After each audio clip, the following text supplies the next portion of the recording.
ఇవాళ ఉస్మానియా యూనివర్సిటీకి పోయిండు. ఈయన ఉస్మానియా యూనివర్సిటీకి పోతే పరిస్థితి ఏంటంటే 3 రోజుల నుంచి పోరాయాలను అరెస్ట్ చేశారు. రేవంత్ రెడ్డి వస్తాడని 3 రోజుల నుంచి ఉస్మానియా యూనివర్సిటీలో పిల్లలందరినీ అరెస్ట్ చేసి పోలీస్ స్టేషన్లో పెడతా ఉన్నారు. మొత్తం ఇనుప కంచెలు పెట్టిండ్రు, గజంకొక్క పోలీసుని పెట్టిండ్రు. ఇక దానికి ఈయన పోతాడట. నీ గొప్పతనం ఏంది నాయన? గజంకో పోలీసుని పెట్టి ఇనుప కంచెలు పెట్టి పిల్లల్ని అరెస్ట్ చేసి నువ్వేదో యూనివర్సిటీకి పోయి ఉద్ధరిస్తా అని మాట్లాడుతున్నావు. అది కూడా దేనికోసం పోతున్నావు? వెనకట మా సబితక్క పోయి కొబ్బరికాయ కొడితే ఆ బిల్డింగ్ తయారైతే దాన్ని రిబ్బన్ కత్తిరీనికి పోతున్నావు. నువ్వు కొత్తగా ఇచ్చింది లేదు, కొత్తగా కట్టింది లేదు, కొత్తగా మంజూరు చేసింది లేదు. ఆనాడు సబితక్క పైసలు శాంక్షన్ చేసి పోయి కొబ్బరికాయ కొడితే బిల్డింగ్ తయారైతే దాన్ని రిబ్బన్ కత్తిరీనికి పోయిండు రేవంత్ రెడ్డి. ఇక నేనేందో ఉస్మానియాకు ఏమో చేసింది అంట. నువ్వు చేసింది ఏమున్నది? బీఆర్ఎస్ కట్టిన దానికి రిబ్బన్ కత్తిరించుడు కట్టెల జేబులో పెట్టుకొని తిరుగుతున్నావు నువ్వు. అంతకు మించి ఏమన్నా ఉన్నదా? 7 హైదరాబాద్ ఫ్లైఓవర్లన్నీ కేసీఆర్ కట్టి దానికి పోతాడు రిబ్బన్ కత్తిరిస్తాడు. ఏడవైనా మన బీఆర్ఎస్ హయాంలో చేసినవి తప్ప కొత్తగా ఒక్క బిల్డింగ్ కట్టింది లేదు, ఓ దవాఖానా కట్టింది లేదు, ఓ బ్రిడ్జి కట్టింది లేదు, ఓ బిల్డింగ్ కట్టింది లేదు. ఇది అందరికి కూడా అర్థమైతేనే ఉన్నది. ఏం చెప్పినావు నువ్వు పిల్లలకు? నిరుద్యోగ యువతకు ఒక్కటే ఏడాది 2 లక్షల ఉద్యోగాలు ఇస్తా అన్నావు. ఇచ్చినవా? 2 లక్షలు కాదు కదా, 10,000 కూడా ఇయ్యలే. కేసీఆర్ పరీక్ష పెట్టి కేసీఆర్ ఫలితాలు ఇస్తే దానికి కాయిదాలు వంచి అది లెక్క చెప్పుకుంటుండు. అవి కలిపినా రాలే. పెద్ద పెద్ద యాడ్లు ఇచ్చినావు. 2 లక్షల ఉద్యోగాలు ఇచ్చి తీరుతా అన్నావు. ముక్కు నేలకు రాసి చెంపలేసుకో. ఫస్ట్ 2 లక్షల ఉద్యోగాలని మోసం చేస్తేవి. జాబ్ క్యాలెండర్ అంటివి, అది జాబ్లెస్ క్యాలెండర్ అయిపోయాయి. నిరుద్యోగ భృతి బోగస్ అయిపోయింది. పిల్లలకు ఇచ్చిన ఒక్క మాట నిలబెట్టుకున్నావా? ఫీజు రియంబర్స్మెంట్ పిల్లలకు స్కాలర్షిప్ డబ్బులు రాక 2 ఏళ్ళు అయిపోయాయి, రూపాయి కూడా వస్తలేదు. స్కాలర్షిప్ ఇయ్యవు. మా చెల్లె స్కూటీ యాడ్ చేస్తుంది. ఆడపిల్లలకు స్కూటీలు ఇస్తాను మోసం చేస్తేవి, నిరుద్యోగ భృతి అని మోసం చేస్తేవి, తులం బంగారం అని మోసం చేస్తేవి, 2 లక్షల ఉద్యోగాలని మోసం చేస్తేవి. ఏది ఏవైతివి ఇంకేందో ఎగబెట్టినాను ఉస్మానియా యూనివర్సిటీకి పోలీసు వాళ్ళని పెట్టుకొని రాబట్టివి. దమ్ముంటే గన్మెన్లు లేకుండా పోలీసు వాళ్ళు లేకుండా ఒక్కడివిరా ఉస్మానియా యూనివర్సిటీకి. వెనకట నాకు బాగా గుర్తు, అప్పుడు తెలంగాణ ఉద్యమం బాగా నడుస్తుండే 2012లో. వీళ్ళంతా తెలుగుదేశం పార్టీలు ఉండరు. ఈయన ఇంకా కొంతమంది ఉస్మానియా యూనివర్సిటీకి వచ్చారు. ఈయన కూడా వచ్చిండు అలా. వీళ్ళందరూ ఉస్మానియా యూనివర్సిటీకి వస్తే పిల్లలు ఇయ్యర అందుకున్నారు.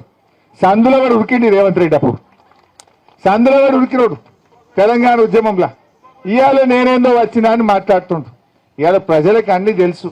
ఇప్పటికైనా ఉస్మానియా యూనివర్సిటీలో బేషరతుగా మీకు ఇచ్చిన హామీలు అమలు చేయనందుకు క్షమాపణ చెప్తున్నా అని చెంపలేసుకో. ఎప్పట్లోగా చేస్తావో చెప్పు. నువ్వు ఏం చెప్పినావు? నీకు వాళ్ళకి తెలియదా? నీకు నెలకు 4,000 నిరుద్యోగ భృతి అన్నావు. మొదటి ఏడాది 2 లక్షల ఉద్యోగాలు అన్నావు. ఆడపిల్లలకు స్కూటీలు ఇస్తా అన్నావు. జిల్లాకు ఒక యూనివర్సిటీ పెడతా అన్నావు. ఫీజు రియంబర్స్మెంట్ మొత్తం బకాయిలు క్లియర్ చేస్తా ఎప్పటికప్పుడు ఇస్తా అన్నావు. ఏదైనా ఒక్కటన్నా చేసిన వాళ్ళ ఒకటి. ఇప్పుడు 4 చెప్తే 3 చేసిన బిడ్డ, ఒక్కటి చేయలేదంటే అర్థం చేసుకోవచ్చు. 4 చేయకపోతే నువ్వు ఒక్కటి కూడా చేయకపోతేవి. తెలంగాణ రాష్ట్ర సాధనలో ముందు భాగాన నిలబడి తెలంగాణ సాధించిన ఉస్మానియా యూనివర్సిటీని ఇలా గాలికి వదిలేయడం బాధ్యతను ఒకసారి ఆలోచన చేయండి. అందుకే మిత్రులారా, ఏమైనా అంచనా వేసుకోండి. ఏమేం కావాలనో నాకు చెప్పండి. మళ్ళీ నేను వస్తా. ఠాగూర్ ఆడిటోరియం కాదు. మా వీసీ గారికి, మా పోలీస్ సిబ్బందికి చెప్తున్నా, ఆ ఎల్ల నేను వచ్చిన రోజు క్యాంపస్ లోపల ఒక్క పోలీసు కూడా పెట్టకండి. ఏ విద్యార్థులు ఏ నిరసన అయినా తెలపనియండి. నిరసన తెలిపే స్వేచ్ఛ కూడా వాళ్ళకి ఇద్దాం. ఆర్ట్స్ కాలేజ్ ముందు మీటింగ్ పెడతా. మీకు కావలసిన 100 కోట్ల నిధులు ఇస్తా. మళ్ళీ మీటింగ్ ఆర్ట్స్ కాలేజ్ దగ్గరనే, అక్కడ ఇక్కడ కాదు.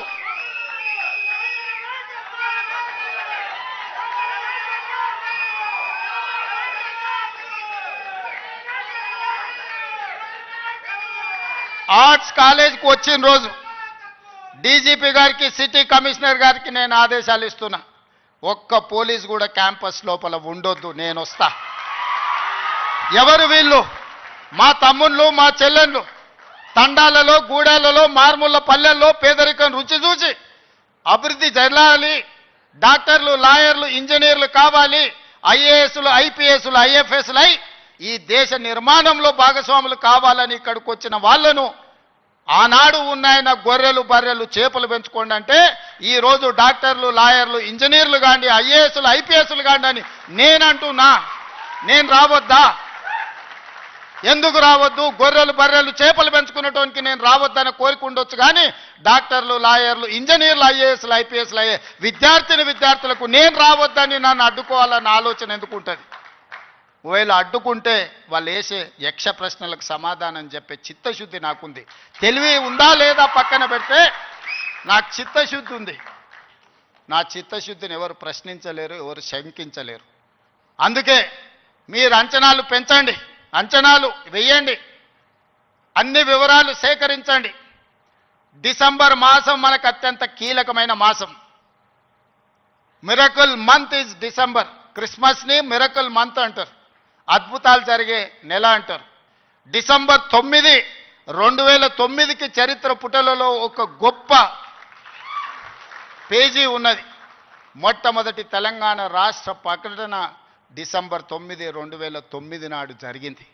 అందుకే డిసెంబర్ నెల అంటే నాకు అత్యంత ఇష్టం.